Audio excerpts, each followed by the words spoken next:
धूत चिंतना श्री गुरुदेव दत्त स्वामी महाराज की जय। छत्रपती शिवाजी महाराज की जय। श्री स्वामी समर्थ। आज मी आपल्याला गुरुचरित्र पारायण झाल्यानंतर सव्वा महिना आपण कोणत्या 3 गोष्टी पाळायला पाहिजे। गुरुचरित्र पारायण आपण करतो, दत्त जन्मोत्सवाच्या असेल, दत्त जयंती असेल, स्वामी पुण्यतिथी असेल, गुरुचरित्र पारायण करतो आपण, 7 दिवस नियम पाळतो, पण त्याच्या पुढे सव्वा महिना 3 नियम कोणते पाळायचे त्याच्याबद्दल मी आज पूर्ण माहिती सांगणार आहे। चॅनलवर पहिल्यांदा आला असेल तर अवश्य सबस्क्राईब करा, म्हणजे येणारे नवीन व्हिडिओ श्री स्वामी समर्थ महाराजांचे गुरुचरित्राची आणि नवनाथ पारायणाबद्दल माहिती भेटेल। तुम्हाला हे कोणी सांगणार नाही की गुरुचरित्र पारायण पर्यंत 7 दिवस नियम पाळा सांगतील, पण गुरुचरित्र पारायण वाचन केल्यानंतर सव्वा महिना म्हणजे 40 दिवस आपण नियम पाळायला पाहिजे। कोणते नियम पाळायचे? खूप जण मला फोन येत आहे, मेसेज येतात की 7 दिवस खूप छानपैकी ते नियम पाळता, ब्रह्मचार्याचे नियम असेल, जेवणाचे नियम असेल, सगळं। पण जसं गुरुचरित्र पारायण संपलं, एक सेविकाताईंनीच मला सांगितलं, त्याच्यामुळं हा व्हिडिओ मला करावा लागतोय। त्या सेविकाताई म्हटल्या की त्यांचे मिस्टर, त्यांचा नवरा 7 दिवस नित्यनियमाने सेवा करतो, 7 दिवस ब्रह्मचार्याचं पालन सगळं करतो, पण गुरुचरित्र पारायण संपल्यानंतर लगेच दारूच्या दुकानात जातो। लगेच गुरुचरित्र पारायण उद्यापन झालं, 8व्या दिवशी ते दारूच्या दुकानात असता म्हणे, असं मला त्यांनी फोन करून सांगितलं।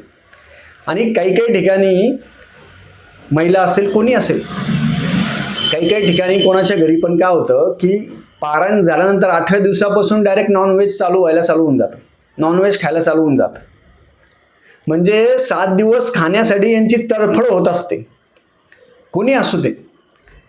7 दिवस दारू पिण्यासाठी तडफड होत असते, म्हणजे 8व्या दिवशी माणूस डायरेक्ट दारू प्यायला जातो। म्हणजे तुम्ही 7 दिवस केलेल्याच्या पारायणाचं काय महत्व आहे हे मला तुम्ही सांगा, कमेंट करून सांगा। कशासाठी करतो आपण गुरुचरित्र पारायण? कशासाठी करतो? आपल्या मनाला दाबायचं, मनाला हे करायचं, ब्रह्मचार्याचं पालन। आता काही जणांनी गुरुचरित्र पारायणामध्ये पण ब्रह्मचार्यांचं पालन केलं नाही। कशाला गुरुचरित्र पारायण करता तुम्ही? हे मला सगळे फोन आलेले आहे, हे सगळे मेसेज आलेले आहे, त्याच्यावर मी हा व्हिडिओ करतोय तुम्हाला। असे पण लोक असतात। 7 दिवस जर तुमच्याकडून जर ब्रह्मचार्याचं पालन होत नसेल तर गुरुचरित्र पारायण कशाला करता? करू नका। त्यापेक्षा स्वामीचरित्र वाचा, नाही तर नामस्मरण करा, कोणतेही बंधन नाहीये। मग आपण गुरुचरित्र पारायण आपलं वाचन झाल्यानंतर सव्वा महिना हे नियम सगळ्यांनी पाळा। सव्वा महिना असेल, कमीत कमी सव्वा महिना, आयुष्यभर जर पाळले तर तो अतिसुखी। सव्वा महिना तुम्ही दारूला स्पर्श करायचं नाही। दारू असेल, तंबाखू असेल, ड्रग्ज असेल, काही जण घेता, व्यसन असेल, हे व्यसन 40 दिवस करायचं नाही। गुरुचरित्राची सेवा सोपी नाहीये, गुरुचरित्रांना सहज घेऊ नका। सकाळी उठले, एक जण माईकवर वाचतंय, तुम्ही नुसतं बोटं फिरवताय, झालं गुरुचरित्र पारायण। असं गुरुचरित्र पारायण नाहीये।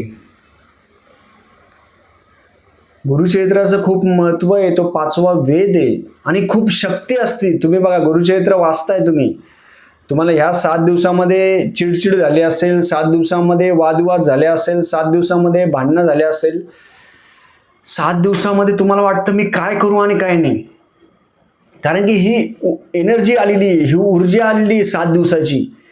ती 7 दिवसाची ऊर्जा तुम्हाला साठवून ठेवायची आहे, ना की ती ऊर्जा देऊन टाकायची।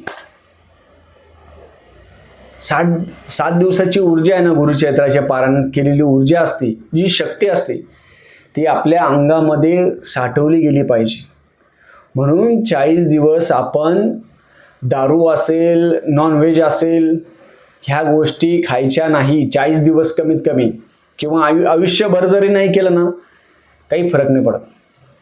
तुम्ही दत्त महाराजांची एवढी सेवा करता, महाराजांची एवढी सेवा करता, गुरुचरित्र पारायण। त्या सेवेकरीताईंनी मला फोन केला होता की त्यांचा नवरा मनापासून गुरुचरित्र पारायण करतो, सकाळी उठतो 3 वाजता, 4 वाजता उठतो, सगळं सवळा असेल, भस्मा असेल, सगळं करतो, 7 दिवस पूर्ण पारायण करतो, 7 दिवस दारू पित नाही, काही नाही काही नाही. पण एकदा उद्यापन झालं आणि 8व्या दिवशीपासून जो सलग दारू पितो तो महिनाभर दारूच पित असतो, दारू नॉनव्हेज. आणि मग ते 7 दिवस तुम्ही करता कशाला, हा माझा प्रश्न आहे.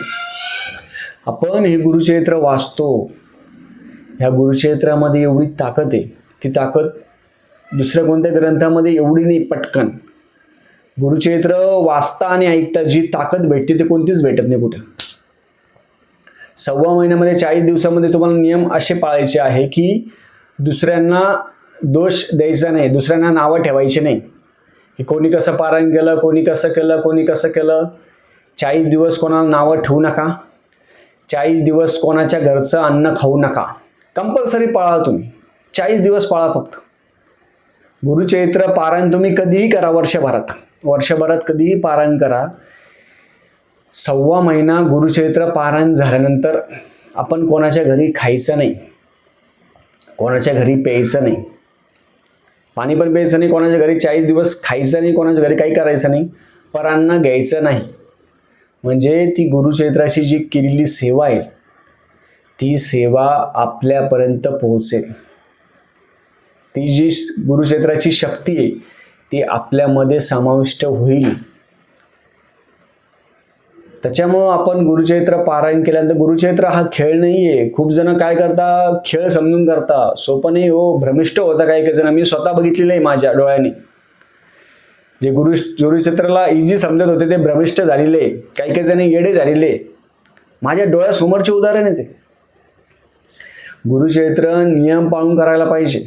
आणि जो पहिल्यांदा करतो काही काही जण करतच नाही परत, कारण त्यांना त्रास होतो, त्यांना रात्री झोप लागत नाही, त्यांना मन घाबरतं, रडू येतं. ह्या गोष्टी होत असतात. का बरं होता, ह्या चुका केल्यामुळे होता.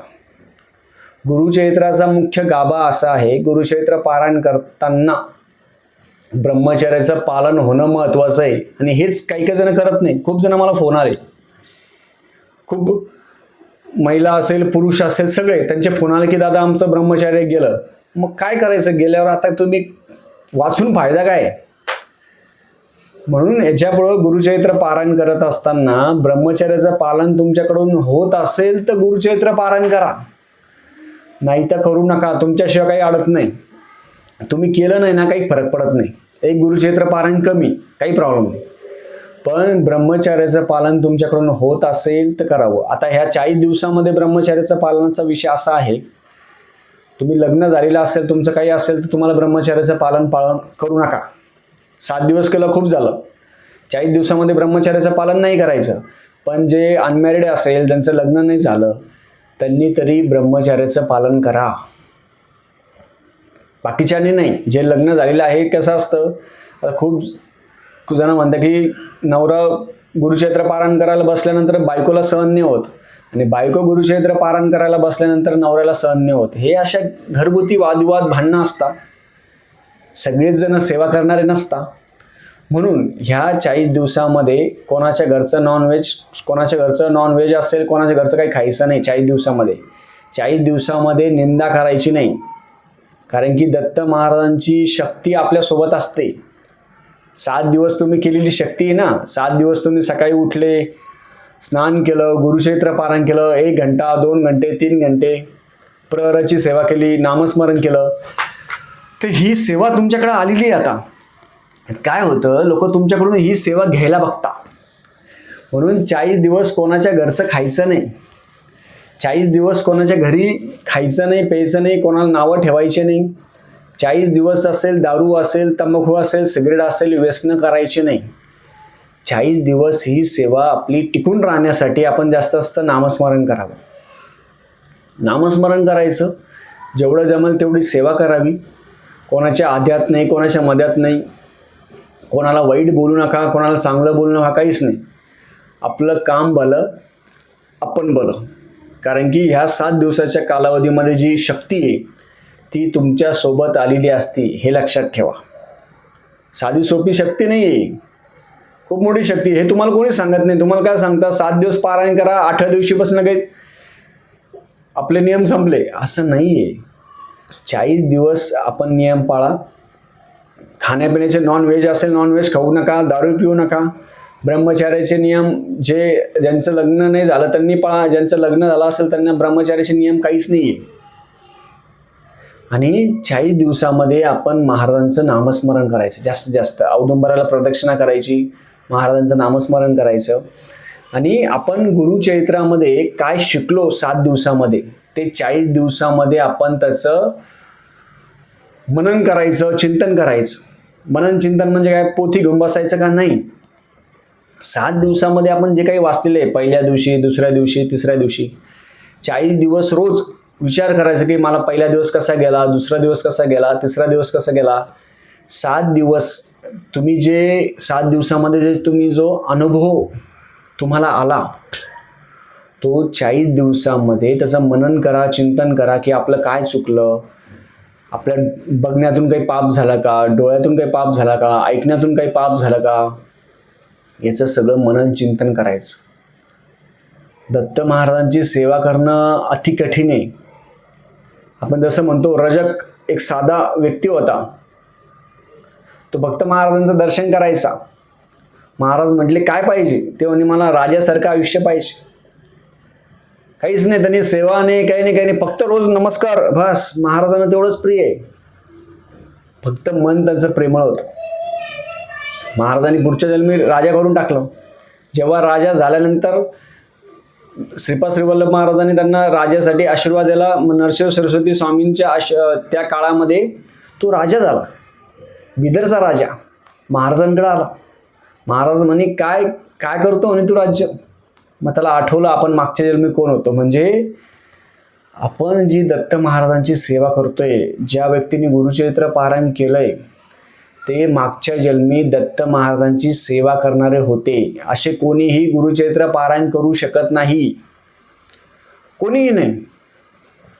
किती जण बघा, तुम्ही खूप जणांना म्हणा करा पारायण, नाही करत. असं कोणीही गुरुचरित्र पारायण करू शकत नाही. जे पूर्वजन्मी महाराजांशी जोडलेले तेच व्यक्ती महाराजांची सेवा करू शकता, अन्यथा कोणीही करू शकत नाही, हे लक्षात ठेवा. म्हणून 40 दिवस सगळ्यांना विनंती आहे, आपण नॉनव्हेज असेल, दारू असेल, हे सगळं बंद करा. 40 दिवस मौनव्रत धारण करा. 40 दिवस सगळ्यांशी चांगलं वागा. 40 दिवस आपण जी 7 दिवसाची केलेली सेवा आहे ती समाविष्ट करा. 40 दिवस शांत राहण्याचा प्रयत्न करा. हा सगळ्यात मोठा उपाय आहे, शांत राहायचं. तुम्हाला कोणी नावं ठेवो, कोणाला तुम्ही काही करो, काही नाही, लक्ष द्यायचं नाही, शांत राहणं महत्त्वाचं आहे. एवढं आपण करू शकता. गुरुचरित्र पारायण झाल्यानंतर 1.25 महिना हे नियम आपण अवश्य पाळा, म्हणजे गुरुचरित्राचे सगळं फळ आहे ते आपल्याला भेटेल. झालेली सेवा मी महाराजांच्या रुजू करतो. श्री स्वामी समर्थ.